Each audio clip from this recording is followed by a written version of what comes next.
അപ്പോൾ ഇതിനകത്ത് കേന്ദ്രത്തിൽ നിന്ന് കിട്ടാനുള്ള 20,000 കോടി രൂപ കിട്ടാനുണ്ട് എന്ന് ഒരു കണക്ക് പറഞ്ഞു. ഞാൻ അപ്പോഴും ഇപ്പോഴും പറഞ്ഞൊരു കാര്യമുണ്ട്. ഞാൻ വിത്ത് ഡാറ്റ ആൻഡ് ഡോക്യുമെൻറ്റ് ഞാൻ പറഞ്ഞു, 16ാം ധനകാര്യ കമ്മീഷൻ്റെ റവന്യൂ ഡെഫിസിറ്റ് ഗ്രാൻഡ് വേണ്ട, കൊടുക്കണ്ട എന്ന് തീരുമാനിച്ചിട്ടില്ല കേന്ദ്രം. കൊടുക്കണ്ട എന്നുള്ള പ്രഖ്യാപനം, നിർദ്ദേശം ധനകാര്യ കമ്മീഷൻ പറഞ്ഞു. പക്ഷേ ആക്ഷൻ ടേക്കൺ റിപ്പോർട്ട് നിങ്ങളുടെ മുന്നിൽ ഞാൻ ഇന്ന് കാണിച്ചാണ്. ആക്ഷൻ ടേക്കൺ റിപ്പോർട്ടിൽ പറയുന്നു അത് ഞങ്ങൾ പരിശോധിക്കും, അല്ലെങ്കിൽ നോട്ടഡ് എന്നാണ്, ഞങ്ങൾ തീരുമാനിച്ചു എന്നല്ല. അപ്പോൾ ആ പണം കിട്ടാനുള്ള സാധ്യതയുണ്ട്, നമുക്കത് ഫൈറ്റ് ചെയ്തെടുക്കണം.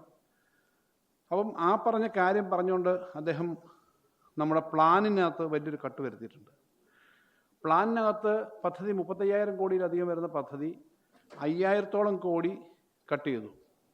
കേൾക്കുമ്പോൾ നമുക്ക് കട്ട് ചെയ്യേണ്ടി വരുന്നില്ലേ എന്ന് തോന്നാം. പക്ഷേ ആ കട്ടിങ് അത്രയും വരുത്തേണ്ട കാര്യം ഉണ്ടായിരുന്നില്ല. കാരണം കോവിഡ് കാലത്ത് മാത്രമാണ് നമുക്ക് അല്പം ഒരു പിന്നോട്ട് പോക്ക് ഇക്കാര്യത്തിനകത്ത് കുറവ് വന്നിട്ടുണ്ട്, ഒന്ന് സ്റ്റാഗ്നേറ്റ് ചെയ്തിട്ടുണ്ട്. ബാക്കിയൊരു സമയത്തും കുറഞ്ഞിട്ടില്ല. തദ്ദേശ സ്വയംഭരണ സ്ഥാപനങ്ങൾക്കുള്ള വികസന ഫണ്ടിനകത്ത് കുറവ് വന്നിട്ടില്ല, ഒന്നും വന്നിട്ടില്ല. പക്ഷെ ഇവിടെ ഇതിനകത്ത് ഞാൻ ഓരോ ഹെഡുമില്ല, നിങ്ങളെ പ്ലാനിൻ്റെ ഡീറ്റെയിൽ പ്ലാൻ, പുതിയ പ്ലാനുണ്ട്. അതിനകത്ത് പരമ്പരാഗത മേഖലയ്ക്ക് ഉൾപ്പെടെ കശുവണ്ടി, കൈത്തറി തുടങ്ങിയ മേഖലയ്ക്ക് ഉൾപ്പെടെയുള്ള വെട്ടിക്കുറച്ചൊക്കെ ഒരു കാലത്തും. ഇപ്പോൾ റവന്യൂ ഡെഫിസിറ്റ് ഗ്രാൻറ്റിൻ്റെ കുറവ് വന്നത് ഈ വർഷമല്ലേ?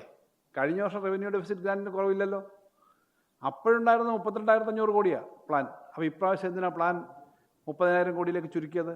അപ്പോൾ പ്ലാൻ എന്ന് പറയുന്നതിനോട് അദ്ദേഹത്തിൻ്റെ സമീപനം പ്ലാനിംഗ് ബോർഡിനെ തിങ്ക് ടാങ്ക് ആക്കുക എന്ന് പറഞ്ഞത് തന്നെയാണ്. അതിൽ ചർച്ച വന്നുകൊണ്ട് ഞാൻ പറയുന്നില്ല. തിങ്ക് ടാങ്ക് ആക്കുക എന്ന് പറഞ്ഞാൽ നീതി ആയോഗ് പോലൊരു സംവിധാനം ആക്കി മാറ്റാനുള്ളൊരു ആലോചന ഉള്ളതുകൊണ്ടാണ്. തൊട്ട് മുമ്പത്തെ വർഷത്തിലുള്ള ആ തുക പോലും എന്തുകൊണ്ടാണ് പ്ലാനിനകത്ത് തരാത്തത്? അപ്പോൾ അത് വലിയ തോതിൽ ബാധിച്ചിട്ടുണ്ട്. പ്രാദേശികമായിട്ട് ഏറ്റവും വലിയ തോതിൽ ബാധിക്കും. അതുപോലെ അഗ്രികൾച്ചർ ആൻഡ് അലൈഡ് ആക്ടിവിറ്റീസിനൊക്കെ പിന്നെ 2071 എന്നുള്ളത് 1769 ഏറ്റവും വലിയ കുറവ് സോഷ്യൽ സർവീസ് സെക്ടേഴ്സിലാണ്. അതിന് 14,838 കോടി എന്നുള്ളത് 12,929 കോടിയാണ്. ഇങ്ങനെ വിശദമായ കണക്കുണ്ട്. അപ്പോൾ പ്ലാനിൻ്റെ മേഖലയിൽ അങ്ങനെ ഒരു കുറവ് വന്നിട്ടുണ്ട്. അത്രയും വരേണ്ടതല്ലായിരുന്നു എന്നുള്ളതാണ് പ്രധാനപ്പെട്ട കാര്യം.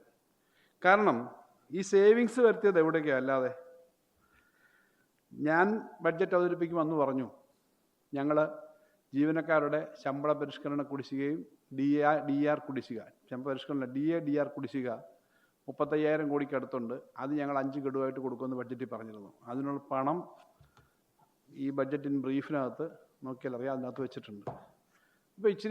ഇപ്പോൾ കുറച്ചുകൂടെ കേന്ദ്രത്തിൽ നിന്ന് കിട്ടിയതിന് ശേഷം കൊടുക്കാമെന്ന് അദ്ദേഹം പറഞ്ഞാലും നമുക്ക് മനസ്സിലാവും. കിട്ടത്തേ ഇല്ല എന്ന് പറയണ്ട, കിട്ടാനുള്ളത് അവിടെ നിന്ന് വാങ്ങാനുണ്ട്.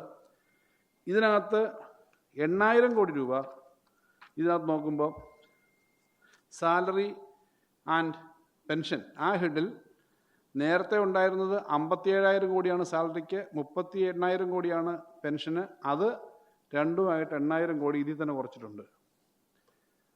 ഈ കണക്ട് വർക്കിനും സ്ത്രീ സുരക്ഷാ പദ്ധതിക്കും ഈ 2,000 ചില്ലാനും കോടി കുറച്ചിട്ടുണ്ട്. ആ കുറവൊക്കെ വേറെയും വരുത്തിയിട്ടുണ്ട്. അപ്പോൾ ഈ കുറവെല്ലാം വരുത്തി പ്ലാനൂടെ കുറയ്ക്കേണ്ട കാര്യമില്ല. എന്നുവെച്ചാൽ പലയിടത്തും കുറവ് വരുത്തിയിട്ടുണ്ട്, വിചാരിച്ചതിനേക്കാൾ അധികം കുറവ് വരുത്തിയിട്ടുണ്ട്. അപ്പോൾ ഇത് നമ്മൾ പെൻഷൻ കൊടുക്കത്തില്ല എന്നും കുടിശ്ശിക, ശമ്പള കുടിശ്ശിക, ഡി ആർ കുടിശ്ശിക കൊടുക്കത്തില്ല എന്ന് പറഞ്ഞത് തെറ്റാണ്. അത് ഇതിനകത്ത് വെച്ചിട്ടുണ്ടായിരുന്നു, ഇപ്പോൾ വ്യക്തമായി അത് വെട്ടിക്കുറച്ചു. ഞാൻ പറഞ്ഞു അങ്ങനെയൊക്കെയുള്ള ഡീറ്റെയിൽസ് പ്ലാനിനകത്തേക്ക് പോകുമ്പോൾ കാണാം. കശുവണ്ടിയുടെയും കയറിൻ്റെയും കുറച്ചിട്ടുണ്ട്, LSTD വിഹിതം കുറച്ചിട്ടുണ്ട്.